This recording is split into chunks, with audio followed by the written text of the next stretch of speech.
السلام علیکم ورحمۃ اللہ وبرکاتہ۔ میرے عزیز دوستوں اور ساتھیوں، آج کی اس ویڈیو کے اندر میں اسلام کے اوپر ایک اہم اعتراض کو ڈیبنک کروں گا اور اس کا جواب دینے کی کوشش کروں گا۔ لیکن جواب ذکر کرنے سے پہلے میں اپنے تمام ہی سامعین اور ناظرین سے گزارش کر رہا ہوں کہ جن لوگوں نے ہمارے چینل کو سبسکرائب نہیں کیا وہ سبسکرائب کریں اور اس ویڈیو کو ہمارے ان احباب تک شیئر کریں جو لوگ اس سوال کا جواب حاصل کرنا چاہتے ہیں۔ چلیے ہم بلا کسی تاخیر اپنی ویڈیو کو شروع کرتے ہیں۔ اسلام کے اوپر یہ اعتراض کیا جاتا ہے کہ اسلام کے اندر بھی ادر ریلیجن کی طرح کاسٹ سسٹم ہے، یعنی ذات اور پات کا نظام اسلام کے اندر بھی موجود ہے۔ ہم اس کا سرے سے انکار کرتے ہیں کہ اسلام کے اندر کوئی کاسٹ سسٹم موجود نہیں ہے، کوئی ذات پات کا وہ سسٹم ہمارے قرآن اور ہماری حدیث اور ہمارے اسلام کے اندر موجود نہیں ہے۔ ہاں یہ تو ہو سکتا ہے کہ مسلمانوں نے اس کو بنا رکھا ہو، لیکن اللہ رب العزت نے اور محمد صلی اللہ علیہ وسلم نے اس چیز کا بائیکاٹ کیا ہے، اس چیز کی تردید کی ہے، اس چیز کی مذمت بیان کیا ہے اور اس چیز کو برا مانا ہے اور اپنی امت کے افراد کو اس کو برا سمجھایا بھی ہے۔ ہم یہ بات کیوں کہتے ہیں؟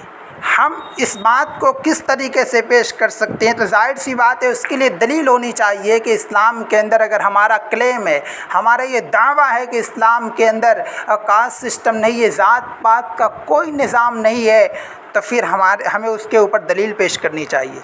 تو پہلی دلیل اپنے کان کو کھول کر کے سنیے کہ نبی کریم صلی اللہ علیہ وسلم کا حجۃ الوداع کا موقع ہے اور صحابہ کرام رضوان اللہ علیہم اجمعین کی جماعت کا وہاں مجمع موجود ہے اور آپ علیہ الصلاۃ والسلام نے وہاں پر کئی ساری نصیحتیں فرمائی ہیں، اور اس وقت نبی کریم صلی اللہ علیہ وسلم نے یہ بھی نصیحت فرمائی تھی کہ آج کے دن کسی عربی کو کسی عجمی پر فوقیت نہیں ہے، اور آج کے دن کسی کالے کو کسی گورے کے اوپر فوقیت نہیں ہے۔ تو یہ نبی کریم صلی اللہ علیہ وسلم کی حدیث ہے۔ اب دوسری طرف ہم قرآن کی طرف اپنا رخ کرتے ہیں، دیکھتے ہیں کہ اللہ رب العزت اس بارے میں کیا ارشاد فرما رہا ہے، اور میں وہ آیت کریمہ تلاوت کروں گا کہ جس میں اللہ رب العزت نے اس چیز کا تذکرہ کیا ہے جس کو لے کر کے کفار اور مشرکین اس بات کا اعتراض کرتے ہیں۔ ساحل اور سمیر خاص طور سے سچ والا اس بات کو بہت زیادہ ہائی لائٹ کرتے ہیں کہ قرآن کریم میں بھی کاسٹ سسٹم موجود ہے۔ قرآن کریم میں اللہ رب العزت نے ارشاد فرمایا، اعوذ باللہ من الشیطان الرجیم وجعلناکم شعوبا وقبائل لتعارفوا ان اکرمکم عند اللہ اتقاکم۔ اللہ رب العزت نے ارشاد فرمایا کہ ہم نے تم لوگوں کو شعبے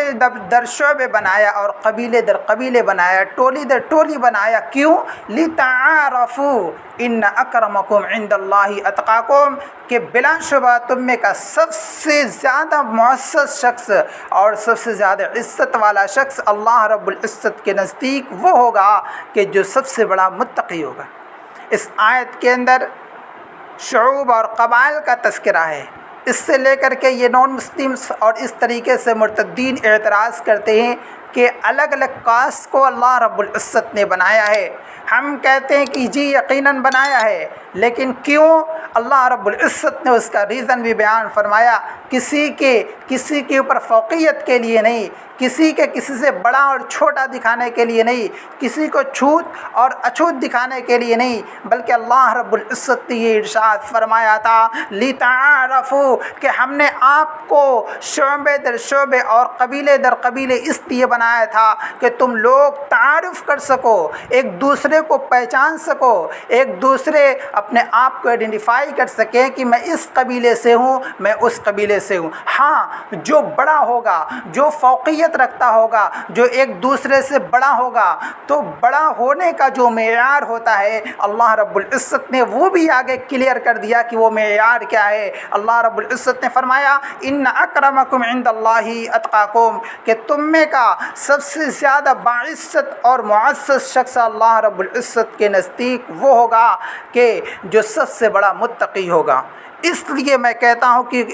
اسلام کے اندر اور مسلمانوں کے اندر تو یہ چیز ہو سکتی ہے کہ ایک دوسرے کو اپنے سے بڑا چھوٹا سمجھے، لیکن اسلام نے اس چیز کی تردید کی ہے، اسلام نے اس چیز کو ختم کیا ہے، کیونکہ اگر ہم کاسٹ سسٹم کو فالو کرتے ہیں، اگر ہم کاسٹ سسٹم کو اپلائی کرتے ہیں تو پھر ہمارے ایک دوسرے انسان کے اوپر ظلم ہوگا، اور اسلام نے کبھی کسی انسان، کسی حیوان، کسی چرند، کسی پرند کے اوپر ظلم کو گوارا نہیں کیا۔ اس لیے میں کہتا ہوں کہ اسلام کے اندر کاسٹ سسٹم موجود نہیں ہے۔